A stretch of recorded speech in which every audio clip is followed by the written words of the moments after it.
ആവേശം വർഷങ്ങൾക്ക് ശേഷം എന്നീ 2 സിനിമകളുടെയും ബുധനാഴ്ച ദിന കളക്ഷനും വ്യാഴാഴ്ച ദിന കളക്ഷനുമാണ് നമ്മൾ ഈ ഒരു വീഡിയോയിലൂടെ പറയാൻ പോകുന്നത് കേട്ടോ. ആവേശത്തിൻ്റെ കാര്യം പറയുകയാണെങ്കിൽ ഭയങ്കര വലിയ കളക്ഷനാണ് നമ്മുടെ ബുധനാഴ്ച ദിനം കളക്ട് ചെയ്യാൻ പറ്റിയത്. ഏകദേശം 5 കോടിയിലും വലിയ ബോക്സ് ഓഫീസ് കളക്ഷൻ നേടി. അതോടുകൂടി തന്നെ സിനിമ 60 കോടി കഴിഞ്ഞു വേൾഡ് വൈഡ്. വ്യാഴാഴ്ച ദിന ആവേശത്തിന് വേൾഡ് വൈഡിൽ നിന്ന് ഏകദേശം 4 കോടിയിലും ബോക്സ് ഓഫീസ് കളക്ഷൻ നേടാൻ സാധിച്ചു. 65 കോടി വേൾഡ് വൈഡ് ബോക്സ് ഓഫീസാണ് കാണിക്കുന്നത്. റെസ്റ്റ് ഓഫ് ഇന്ത്യയിൽ നിന്ന് ഏകദേശം കളക്ഷനും വന്നിട്ടുണ്ടായിരുന്നു.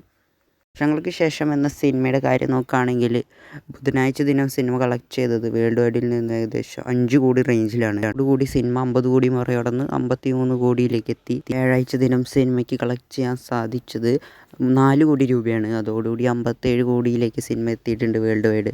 ഇന്നത്തെ കളക്ഷനും ഈ വീക്കെൻഡ് കളക്ഷനും ഗൾഫ് രാജ്യത്തൊക്കെ സിനിമയ്ക്ക് നല്ല കളക്ഷൻ റിപ്പോർട്ട് കാണാൻ സാധിച്ചിട്ടുണ്ട്. കാരണം ഗൾഫ് രാജ്യത്ത് സിനിമ റിലീസിന് എത്തുന്നേ ഉള്ളൂ. നിലവിലെ കളക്ഷൻ നോക്കുകയാണെങ്കിൽ ആവേശത്തിനാണ് കൂടുതൽ കളക്ഷൻ. അതുകൊണ്ട് ആവേശം ഇപ്പോൾ തൂക്കിയെന്നൊന്നും നമുക്ക് പറയാൻ സാധിക്കില്ല.